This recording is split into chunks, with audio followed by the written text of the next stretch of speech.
Ai, gostoso. Que preguiça, mãe.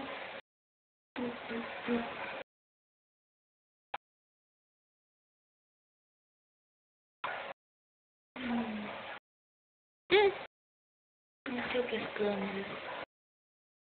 Abre o olho pra te ver.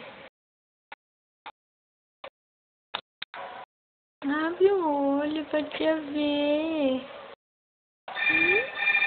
Ai, tô mandando eu ir embora.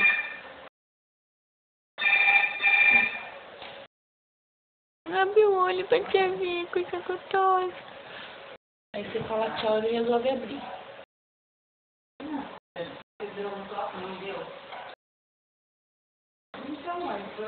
Opa!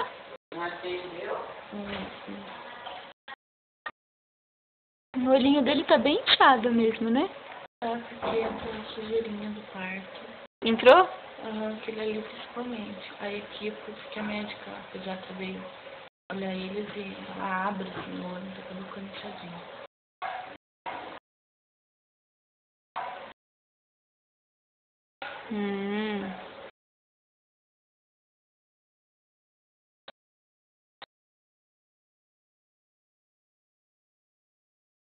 Já limpa esse olho.